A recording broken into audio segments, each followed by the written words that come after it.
One of the most common questions I get from novice dog trainers is, what's the best course of action as it relates to introducing the concept of retrieving to young puppies? All right. Well, so first off, let me tell you a couple of things not to do. First thing is, don't just go outside and take and start throwing things too far, because even if you have a puppy that has a lot of drive to retrieve, he's going to run over there and pick this up, and then a butterfly is going to fly by, and he's going to get distracted, and he's not going to come to you. And then, even though that you're a real nice trainer and you're real positive and you're real upbeat, hey, you're going to get aggravated, and aggravation always shows. That's just a truism in in dog training. It's always funny to watch people try to be positive when they're aggravated. It doesn't work, okay? So we want to build our retrieving on incremental progress. So we want to start off and just get them to retrieve just a few feet. And then every week we're going to take a few feet and we're going to expand it to a few more feet. Next thing you know, they'll retrieve 100 yards, 200 yards. If you watch some of these high-running field trial dogs, they'll do 750-yard blinds. I mean, they're crazy, right? But you don't need that for home stuff. You just need a dog that, come and be still and have good manners and fetch stuff that needs fetching within a reasonable distance, okay? So that's what we're talking about today. Now, in the dog world, everybody's always trying to come up with something new, but there's not really too much new in the dog business, to be honest with you. So I think that one of the best ways to introduce the concept of fetching to your dog is in a hallway, or maybe a corner if you don't have a very long hallway. But a hallway works really good, because when you put a dog in a hallway, you can throw a little dummy like this, and you can throw it in there, and the dog's kind of, the dummy becomes its center of attention. It can't go off this way or that way because there's a wall. There's usually a door at the end of the hallway. And so, there's nothing to take the dog's attention away from you. And you can just kind of start as close to the door as you want to and walk your way back or crawl your way back out to the end of the hallway, right? So, like say, for instance, this is the end of the hallway. You start up pretty close, throw things, and tomorrow, a little bit farther back, then a little bit farther back, a little bit farther back. And when you can go, a few days in a row where your dog is perfect at retrieving things in the hallway, okay, then you can move to your garage where it's a larger area and the walls aren't directing his movement, but he has a chance to become distracted, but the relative environmental, distraction level is low, right? And then when you master in your garage and go out to your backyard, and then when you get in your backyard and you're doing pretty good, then do it with the kids around, and then go to the park, and then go to the lake. Let me get my cameraman to fix that. Then go to the lake, okay, and just gradually add levels of distraction, right? And that's it. That's really it. So you're just going to start off in a relatively low-level distraction environment, which is like your hallway. Now, we don't have a hallway that is good for filming. So what I did is I took some of my cattle panels and I've created a fake hallway for you guys to watch. So just pretend that you're in your house and this is a hallway, right? And I'm going to show you with a couple of dogs that I have here for training. Let's start off. I got this little one named Sadie, and she's just kind of laying here. I'm going to let my cameraman move down here to the end of the hallway. Good. So now, this is our little artificially constructed hallway right here. I'm going to get down here on my knees, and I'm going to get Sadie excited. Sadie, what you doing? Oh, come here, Sadie. Oh, it's a good dog. And tease her a little bit. Just kind of move this around. Oh, that's a good dog. That's a good dog. Oh, it's a good dog. Ah, good dog, good dog. And then I'm going to throw it a little ways. And she's going to go fetch it. I'm going to give her just a little bit of encouragement to bring it back. Once she picks it up. Oh, what happened to it, Sadie? You can do it. Oh, very nice. You can do it. Fetch it up. Oh, you're not going to do it. Oh, go get that thing. Get your thing. Now, see, she's getting just a little bit distracted here, but it's no big deal because I'm in the hallway and she can't get away. So I just go up here and get it myself. Oh, she's excited because I'm crawling around on the ground with her. Oh, and then I throw it. Oh, and she's being crazy. Oh, she's being crazy. Oh, my gosh. And that's okay, guys. Look, this stuff isn't perfect. Come on, Sadie, Sadie, Sadie. We'll see if we don't get it, though. Come on, Sadie. Oh, oh my gosh. Oh my gosh. Come here, come here.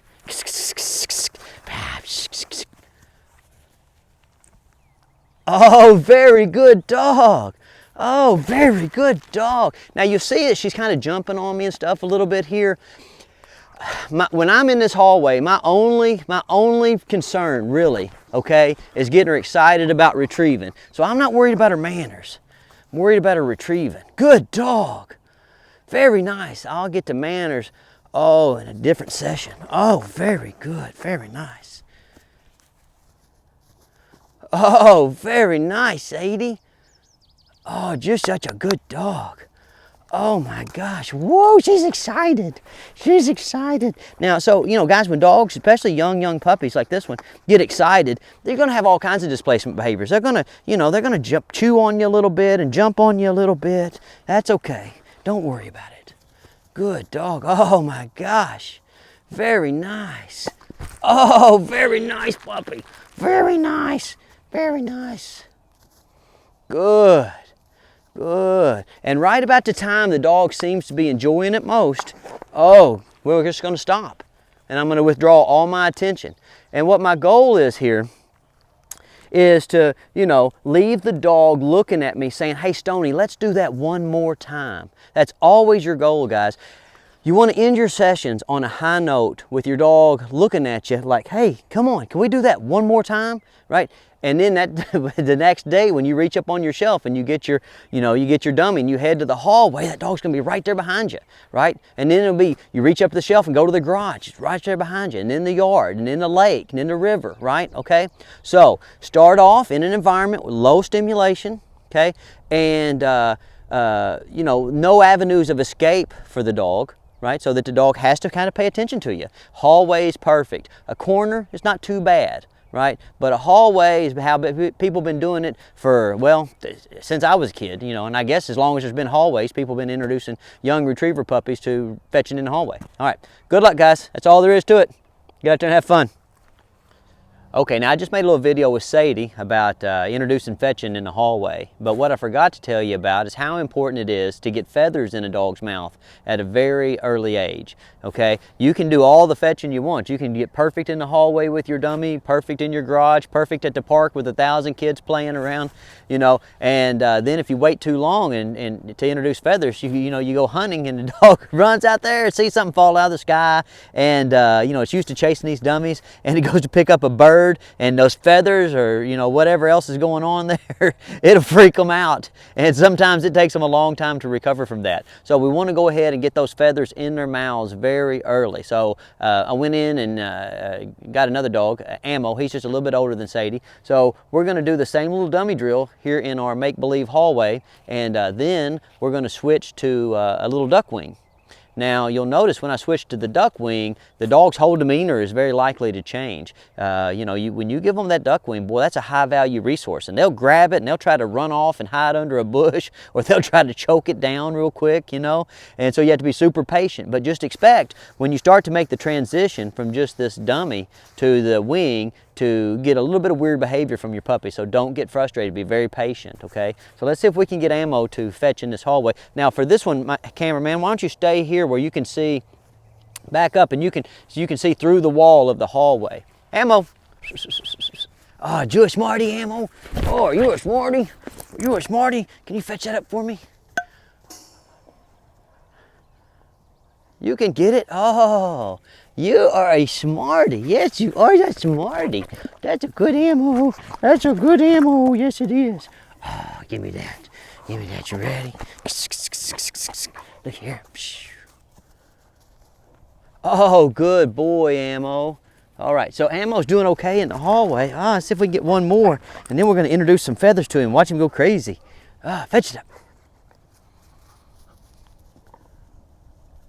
Oh, very nice. Okay, now, so let me go over here to my buddy. He's holding my duck wing for me. Oh, here it is. Now look, right off the bat, Ammo snatched that up. Ammo has a natural tendency to want to put feathers in his mouth, but he likes it so much. See how excited and focused he is? I know he's gonna try to run off with it. So what I'm gonna do is, even though I've got him stuck in my make-believe hallway here, I'm gonna go ahead and put a leash on him so I can control him if he tries to get away from me or he tries to swallow my wing. So I can put this here. Oh, so I've got my wing in my magic hallway. Oh, I'm gonna tease him a little bit. There it goes. Good boy, Ammo. Come on, come on. Now look, see, guys, this is what happens. He doesn't want to bring it back. He wants to try to eat it. So I grab his leash. Come on, dude, don't eat that. Oh my gosh. Oh my gosh. Now make him give it to me. Let me have that, dude. Let me have that. Whoa, quit trying to eat it. Oh, no eating the wing. No eating the wing. Oh, so I've got my leash on here. Good, I throw it. Oh, good boy. Come here, come here. Oh, very nice. Oh, now some of them, guys, some of them, look at Ammo. He's trying to swallow that whole thing right off the bat.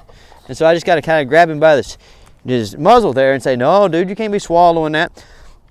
Some of them won't pick it up at first, okay? Some of them will pick it up and try to swallow the whole thing. And you don't know what you're going to get for sure. But like if you first pick that wing up, you know, and that dog starts going crazy, you better put you a leash on him, because he's going to get it and he's going to try to run off and hide. And if he's in a hallway and he can't run off and hide with it, you know, because that's his treasure, he's going to try to swallow it, okay? And so you need your leash on him so that you can control where he goes and what he does. So I'm just going to throw it just a teeny ways. Good boy. And I've got my leash on him. Oh, and I can bring him back. Oh, very nice. Oh, very nice. Come on. Oh, good boy. And be nice and calm and quiet with him here. Good. Don't fuss at him, because you know you don't want him crushing the wing. You don't want him giving it a hard time. But at the same time, like, you don't want to fuss at him, right? When you're first building your retriever's drive, it's the effort level that you're after. It's the enthusiasm. The precision, it comes way later. Remember, guys, if you have a dog that wants to do the work, you can always gradually refine the work, you know. But if a dog doesn't want to get out and train with you, then, you know, it doesn't matter how much precision you would like to see. You're not going to see any precision, because the dog's not even going to go out and train with you. Fetch it up. Oh, very nice. And see, I can wheel him right back in here with this leash. Fetch it up. Very nice. Come here. Good boy. And then again, same principle. We want to leave them wanting more. Good boy. So I'm only going to do it a few times. Oh, very nice. Now he's starting to get the hang of it. You know, now in the beginning stages, get over this way, Ammo, so they can see you. In the beginning stages, you saw what happened with Ammo, like, because he had never had his mouth on this before. Look, guys, you know, wings to a retriever, you know, a hunting bred retriever, are like girls to a you know, pubescent boy. Nobody has to tell them that they like them. They just like them, and they can't hardly control themselves. So like this dog had never had this wing. Callie just brought these wings to me, and you saw how he immediately grabbed it. He didn't even know what to do with it. He just knew he wanted it, and he wanted as much of it as he could get. So he tried to suck it down his mouth. You know what I mean? He's trying to just swallow the whole wing. But already after just a few repetitions, he's starting to chill out, and he's starting to understand the relationship between being calm and attentive and me throwing this wing. Very nice. Come on, Ammo. Good boy. But without this leash on him, guys, I would have been in bad shape, just to be honest with you. You know, without being in this make-believe hallway, I would have been in bad shape. The first time I introduced this wing to Ammo, if I would have just done it out in the yard with no leash on him, I'm about 99% sure he would have just grabbed a wing and run up under a bush somewhere and swallowed it, and then I'd have had to go, you know, it'd just been a mess, right? Okay, so whenever you're introducing these wings, do it in a very controlled environment, right? And be very patient, and do not lose your temper with them, because they try to tear the wing up, or they crush it in their mouth, or they try to swallow it, or any of that stuff. That's just, you know, that just indicates that they have a lot of drive and a lot of desire, and they're real happy to do the activity. They're just not exactly sure how to do the activity properly. Good boy. Very nice. Good boy. So that was pretty soft mouth there. I'm going to end on that. Good boy. All right. And I'm sorry I forgot to put that in the first part of the video, but now you get to see two dogs. All right, get out there and train your dog. Very nice.